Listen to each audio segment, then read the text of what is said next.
भारत का इन्फ्लुएंस धीरे धीरे दुनिया भर के देशों पर कितनी तेजी से बढ़ रहा है, इस बात का अंदाजा आप इसी बात से लगा सकते हैं कि भारत को लेकर 16 देश आखिरकार एक बड़ा फैसला लेने पर मजबूर हो ही गए हैं, जिसके पीछे भारतीय सरकार की विदेश नीति के साथ साथ हमारे कई सारे भारतीय डिप्लोमेट्स के बहुत ही ज्यादा डिप्लोमेटिक एफर्ट्स भी हैं। कुछ हफ्तों पहले जब यूरोपियन यूनियन ने ग्रीन पास के लिए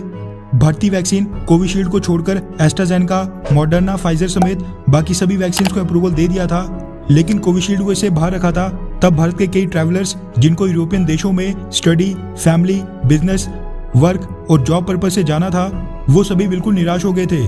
क्योंकि कई सारे भारतीय लोगों ने तो एस्ट्राजेनेका का ये देसी वर्जन कोविशील्ड वैक्सीन इसीलिए लगाया था ताकि उनको विदेशों में ट्रैवल करने में कोई दिक्कत का सामना न करना पड़े। लेकिन EMA यानी यूरोपियन मेडिसिन एजेंसी ने इन सभी भारतीय लोगों को निराश कर दिया था, मगर उन सब के लिए आज बहुत ही बड़ी रात की खबर सामने निकल कर आ रही है। लेकिन उससे पहले एक मेजर अपडेट आई है। दरअसल पिछले कल यूरोपियन मेडिसिन एजेंसी ने यह स्टेटमेंट देकर बताया कि उनके पास भारत की कोविशील्ड वैक्सीन को अप्रूवल दिलाने के लिए कोई भी ऑथराइजेशन रिक्वेस्ट नहीं आई है, यानी ना ही भारतीय सरकार और ना ही सीरम इंस्टीट्यूट ऑफ इंडिया ने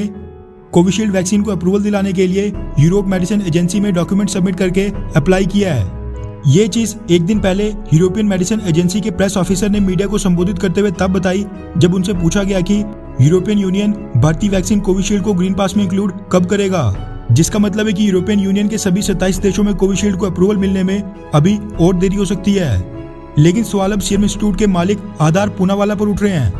क्योंकि उन्होंने पिछले महीने जून 28 को यह कहा था कि उन्होंने यूरोपियन यूनियन में कोविशील्ड को अप्रूवल दिलाने के लिए कंसर्न अथॉरिटीज के साथ ये मुद्दा उठा लिया है,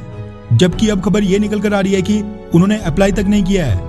खैर, लेकिन आपको ये जानकर हैरानी होगी कि यूरोप मेडिसिन एजेंसी के फैसले से इंडिपेंडेंट होकर यूरोपियन यूनियन के 27 देशों में से अब 13 देशों ने भारतीय ट्रैवलर्स को हरी झंडी दे दी है। रिपोर्ट्स के मुताबिक फ्रांस और जर्मनी समेत अब यूरोप के कुल 16 देशों ने, जिनमें 13 तो यूरोपियन यूनियन के सदस्य हैं, इन सभी ने भारतीय वैक्सीन कोविशील्ड को अपने ग्रीन पास में इंक्लूड कर लिया है। इससे पहले जब यूरोपियन मेडिसिन एजेंसी ने कोविशील्ड को अप्रूवल नहीं दिया था, तब भारतीय सरकार ने बताया था कि अब वो एक एक देश के पास पर्सनली जाकर कोविशील्ड को अप्रूवल देने के लिए बोलेगी। यानी जो 16 देशों ने कोविशील्ड को ग्रीन पास में इंक्लूड किया है, उसका श्रेय प्योरली हमारे डिप्लोमेटिक एफर्ट्स पर जाता है, जो दर्शाता है कि भारत का रुतबा यूरोपियन देशों में कितनी तेजी से बढ़ रहा है। फ्रांस ने तो पिछले कल यानी सैटरडे को ही कोविशील्ड को अप्रूवल दिया है, जिसके बाद अगर मुख्य यूरोपियन देशों की बात करें तो France, Germany, Switzerland, Netherlands, Spain, Sweden और आइसलैंड जैसे सभी मुख्य देश, ये सभी देश भारतीय ट्रैवलर से या तो वैक्सीनेशन सर्टिफिकेट मांग रहे हैं या फिर कोविड-19 की नेगेटिव टेस्ट रिपोर्ट। साथ में रिपोर्ट्स ये भी निकल कर आ रही हैं कि जिन भी देशों ने भारतीय कोविशील्ड वैक्सीन को अप्रूवल दिया है,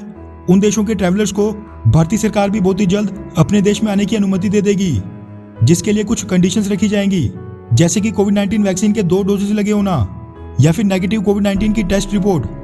फिलहाल तो भारतीय सरकार ने इंटरनेशनल फ्लाइट्स पर 31 जुलाई तक पाबंदी लगा के रखी है, लेकिन इसमें आपकी क्या राय है कि क्या भारत को भी अब इंटरनेशनल ट्रैवल पर लगी पाबंदी हटा देनी चाहिए, हाँ या फिर नहीं? अभी के लिए इंटरनेशनल ट्रैवल बंद ही रखना चाहिए? नीचे कमेंट करके अपनी राय जरूर बताएं।